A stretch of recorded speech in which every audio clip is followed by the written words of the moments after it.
dajaloo bi nakar ak tiis dafa mel ne tey nun bokkatuñu ci réew mi ndax ma nekk mag man ak sama njaboot depuis ba ma nekkee fi ba léegi yàlla atte lotissement ñëw fekk ma fi premier lotissement ñu daal dema jàpp sama kër jotuma sama kër ñu benn démarre ba encore deuxièmement lotissement ñëw fukki at ak ñett ren ñu ngi téye kayit yi ba démb ma dem mairie ma dal di ñëw ñu jox ma sama teere mu nekk jokk ñoo ma original ñoo ma jokk photocopie baa ngi nii maa ngi ko téye nii lii dafa jaaduwul encore sama kër gi sama njaboot yi foofu lañ juddoo foofu la màgge foofu la sama lépp foofu la nekkoon ñu ñëw nangu wu ñu ma defaral sama kër nangu wu ñu ma jox sama kër encore ñu jàppama lu mot ay kilomètres ñu daal di mën a fama teere foofu la génn encore teere bi original bi sax jotuma ko ñu dem jox photocopier loolu defe naa ne dañu bokkatu ci citoyen Sénégal yi wala ñoom mairie Kees daf nu bëgg a indil ay problème fii ba amul fenn foo xam foo taxaw tey ci teere jàmbur nga taxaw nan la ñu fekk ñu dëkk ci fii ak sunu njaboot ak sunuy soxna ak sunuy lépp ñu dañu indil ay problème gis nga kër gi ku gis garab bi ma jimbal foofu man mi maa ko buddi mu nekk bu ndaw ma sampa ko di ko dundal ba mu nekk tey jullit yàlla bu ñëw tey mun na fa féeklu mun na fa toox ñu dal di ñëw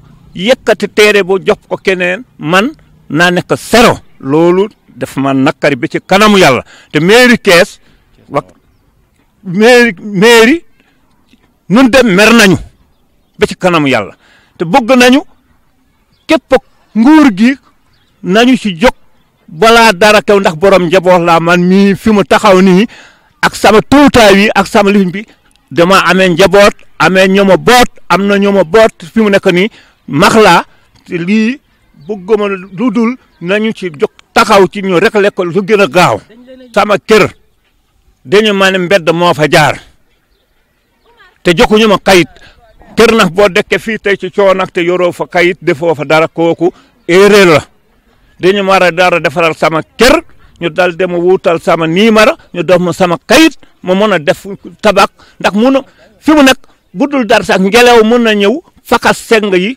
wala ban laa fa tagawoon ci jamono bu yàgg ba léegi mënoo ma def dara ndax bugguma tooñ te dama bugga ñu defaraatal ma sama kër ma mën a tabax ñëpp comme ñëpp ma am fa ma def sama njaboot ma am fa ma def samay soxna ma am jàmm ma ñoom ma suturlu comme ñëpp. naam jox nañ la kër waaye kër ga da di photocopie yow daal li ngay laaj mooy original bi. original bi lay laaj ndax sama kër gee bi ma dëkk nii boobu mooy original bi foofu la ñoom waroo defal au lieu joxuñu ma foofu ñu dem a jox ay teere feneen ay kilomètres encore ñu di yëkkati mel ne xale la ñu nag ñu yëkkati original bi ñu denca ko ñu jox ma photocopier mel ne dañu may nax te loolu passé nañu ci naxante du ma nekk ndax kër goo xam ne foofu laa cosaanoo foofu laa jur sama doom yi ba am fa set amaat fa set loolu ku ma fa toxal daf may tooñ man laa joba ndàmpaay li ma laaj fi ma dëkkoon nañu ma defaraatal sama kër ndax kayit foo duma ci toppate fi mu nekk nii boo gisee may def dama borom njaboot la dama bañ am ko fa taxaw may jëflante moom de fekke ñu ne man ma to fekk tooñu ma dañu ma tooñ loolu lay dow jafe-jafe bi moom comme ni ñu ko waxee rek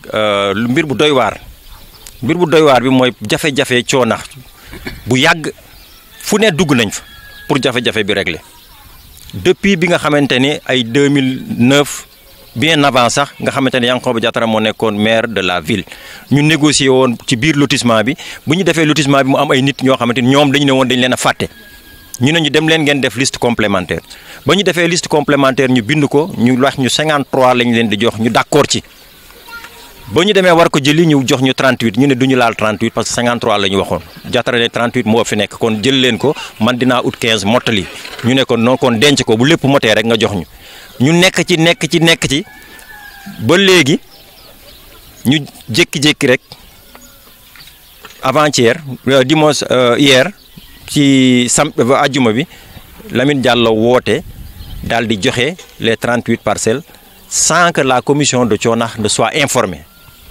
dafa woo directement rek ay nit ne leen kaa leen jël si seen parcelle nit ñi dem bi nit ñi demee jëli ñu jox leen ay photocopie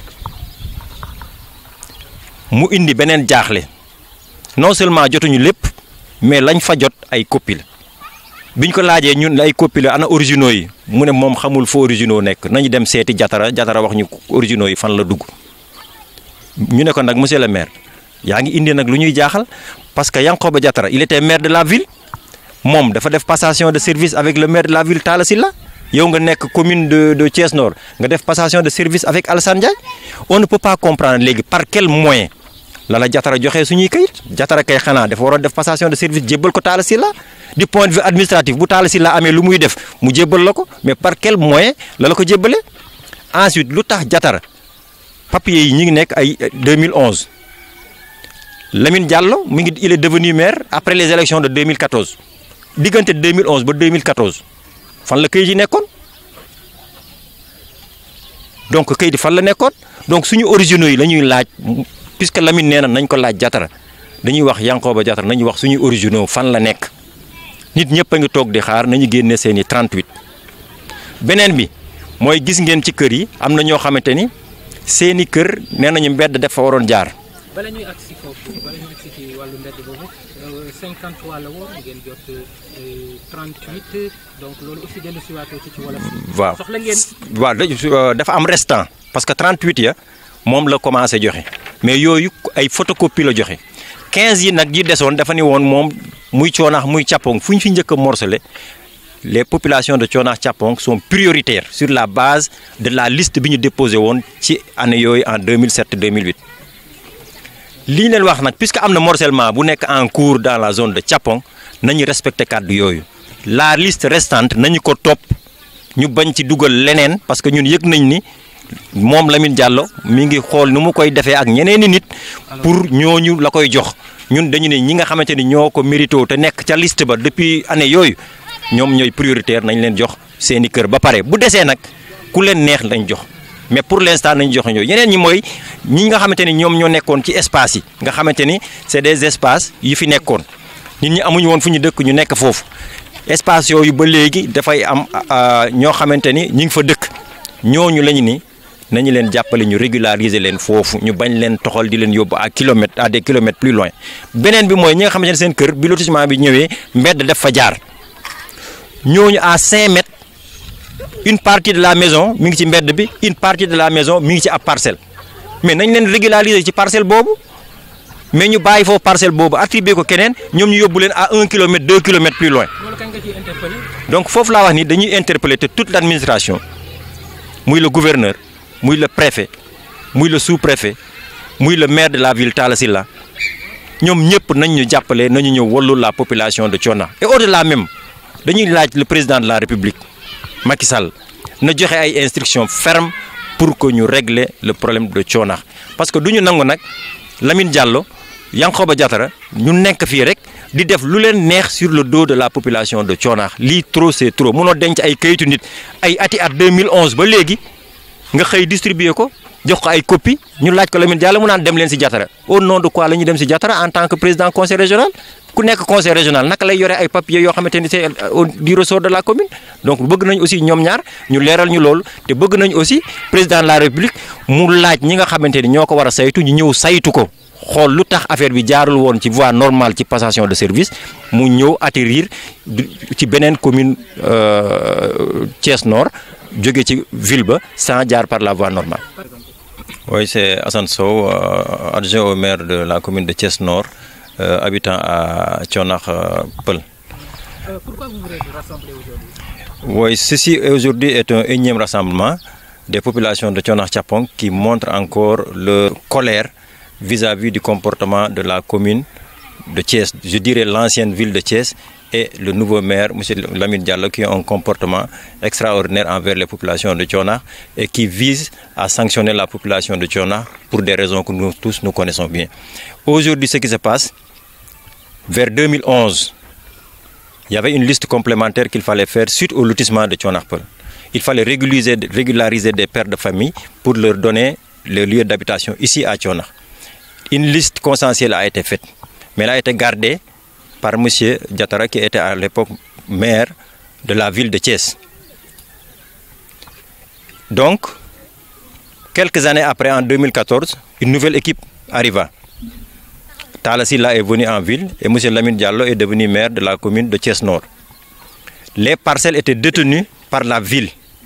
Et ce que nous dénonçons et ce que nous ne comprenons pas aujourd'hui, pourquoi lors de la passation de service entre les maires de la ville, Yankoba Diatara et Talla Sylla, ces dossiers-là de Thionar n'ont pas atterri sur la table du maire de la ville, M. Talla Sylla.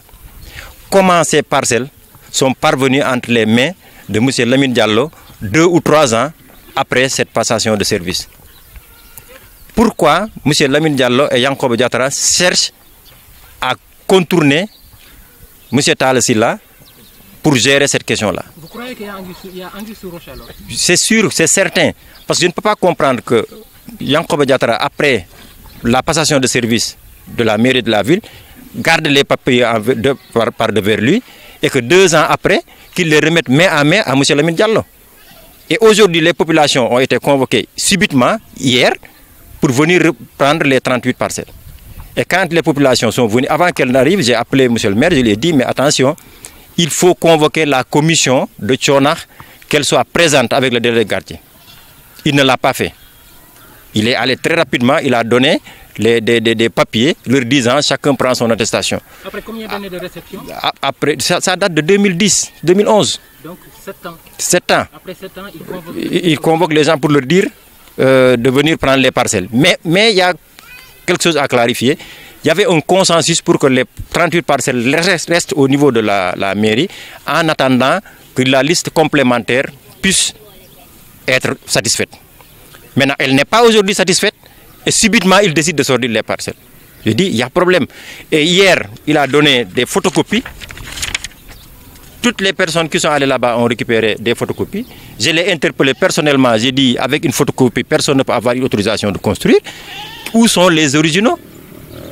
Et en ce moment, il m'a répondu, ce n'est pas mon problème, adressez-vous à M. Yankoba Diatara. Qui ça? M. Lamine Diallo, maire de la commune de Thiès-Nord, nous a dit d'aller nous adresser directement à Yankoba Diatara qui gérait ce dossier-là. Parce que c'est Diatara lui-même qui lui a remis les copies. J'ai dit ça, c'est extrêmement grave, c'est une violation de la loi parce que Diatara n'a pas fait de passation de service avec Lamine Diallo encore une fois. Deuxièmement, au nom de quoi ils détiennent les attestations originales des populations? Au nom de quoi ils ne veulent pas que la mairie de la ville soit impliquée dans ce dossier? Pourquoi eux seulement, à eux deux, cherchent à gérer ce dossier-là sans passer par les voies normales? Pourquoi aujourd'hui on ne parle plus du reliquat que l'on attendait? Parce que le reliquat, c'était clairement dit que lorsqu'il y aura un lotissement entre Thionar et Thiapong, la première des choses, c'est de régulariser sur la base de la liste qui est disponible à la mairie de la ville. Et une copie a été remise par nous-mêmes au niveau de la mairie de Thiès-Nord. Aujourd'hui, il y a un morcellement qui est fait au niveau de Thiapong. Les populations de Thionar restantes attendent de recevoir leurs parcelles dans la zone. Et aujourd'hui, monsieur le maire Lamine Diallo, en connivence avec certains de ses amis, de ses responsables, en train de véhiculer l'information qu'aucune personne de Thionar, parmi les 15 qui attendent, n'aura de parcelles là-bas dans cette zone. Et ce que nous trouvons extrêmement grave. Et nous exigeons aujourd'hui que les populations de Thionar-Thiapong soient attributaires dans ce morcellement en cours dans la zone de Thiapong pour régler définitivement ce litige qui date depuis 2007 jusqu'à aujourd'hui. Et vous avez vu aujourd'hui ce qui se passe. Des pères de famille qui habitent à Thionar, quand vous regardez les 38 qu'on leur a donnés, certains sont déplacés à plus de 2 km. Une parcelle est à moins de 5 mètres à côté de chez eux. Elle est attribuée à d'autres personnes que personne ne connaît. C'est de l'injustice. On pouvait au moins, si les gens étaient de bonne foi, mais attribuer ces parcelles qui sont à moins de 5 mètres de là où ils habitaient, on leur donne ces parcelles-là, et les nouvelles personnes, on leur donne à 2 km plus loin. Mais on ne peut pas comprendre qu'on dise à ces gens maintenant, vous allez sortir d'ici, vous allez vous déplacer de 2 km, mais des gens vont venir de Thiès ou bien de Dakar et ils vont habiter là où vous habitiez. On dit non, trop c'est trop, on ne l'acceptera pas. C'est pourquoi nous lançons un appel à toute l'administration de Thiès, commençant par le gouverneur, commençant par le préfet, commençant par le sous-préfet de la commune de Thiès Nord, toute l'administration de venir au secours de la population de Tchonakh. Nous leur tendons notre main parce que nous sommes convaincus qu'ils sont les partenaires de la population et il est temps qu'ils viennent au secours de ces populations, au secours de ces vieux qui sont aujourd'hui déshérités, qui ne dorment plus. Il faut qu'ils viennent les aider pour qu'ils puissent entrer dans leurs droits. Il ne faut pas que les gens laissent M. Lamine Diallo gérer cette question-là comme bon lui semble. Et nous interpellons également directement Yankhoba Diattara. Parce qu'aujourd'hui, Lamine Diallo nous dit d'aller directement voir ça avec Yankhoba Diattara. Donc il est interpellé, il n'a qu'à nous dire où est-ce qu'il a mis nos originaux. Il n'a qu'à nous dire par quel moyen il a transmis des copies à Lamine Diallo. Et pourquoi ces copies-là, il ne les a pas données à Talla Sylla lors de la passation de service, mais plutôt par une main détournée, donner ça à Lamine Diallo. Voilà les interpellations que nous avons et nous demandons encore une fois que l'administration prenne ce dossier en main pour venir au secours de la population de Tchonakh. Vous ne craignez pas que ceux qui sont attributaires de ces parcelles viennent un jour donc, bâtir leur maison si jamais cela se produit? On a connu des cas, il y a quelques personnes qui sont venues, qui ont montré leur papier disant qu'ici, certains viennent de Dakar, certains d'autres viennent de Thiès. Ils amènent un papier disant que ils sont attributaires de la parcelle qui est déjà habitée. Ça a failli tourner au vinaigre. Nous avons joué aux sapeurs-pompiers, nous avons calmé les populations, nous avons calmé ces personnes-là pour leur dire attendez que ce problème soit réglé, ne vous battez pas, restez calme. Comme j'ai l'habitude de le dire, le Sénégal est un pays de paix et nous devons tous faire pour qu'il y ait une cohésion sociale dans notre quartier, dans notre ville, dans nos régions et de façon plus générale dans notre pays. On n'a pas besoin de violence. Mais aujourd'hui, toutes les violences que vous voyez dans le monde, elles n'ont que 3 sources. La famine, l'oppression et l'injustice. Et aujourd'hui, les gens sont en train de subir l'injustice. Ils sont en train de subir l'oppression. Donc sur les 3 critères, les 2, ils sont en train de les subir aujourd'hui. C'est pourquoi nous tirons sur la sonnette d'alarme pour demander aux autorités d'agir avant qu'il ne soit trop tard. Parce qu'un père de famille, on ne peut pas venir un jour lui dire « ta maison m'appartient, il faut que tu quittes ». Et on est en train de vivre des cas comme ça ici à Tchonakh. Nous demandons donc que ce dossier-là soit traité avant qu'il ne soit trop tard. Nous lançons un appel à toutes les autorités, mais également au président de la République, pour venir au secours de la population de Tchonakh. Parce que c'est trop. On ne peut pas accepter qu'ici à Tchonakh, M. Lamine Diallo, Yankhoba Diattara, restent ici faire ce qu'ils veulent. Et à chaque fois qu'on sollicite Lamine Diallo sur ce dossier, il nous dit allez voir Yankhoba Diattara. Qu'est-ce qui se passe entre ces deux? Pourquoi aujourd'hui, ce problème-là, ils veulent qu'on le parle entre Yankhoba Diattara et Lamine Diallo? Donc nous voulons que le président de la République donne des instructions pour que ça soit fouillé de fond en comble afin qu'on puisse savoir exactement qu'est-ce qu'il y a dans ce foncier de Tchonakh.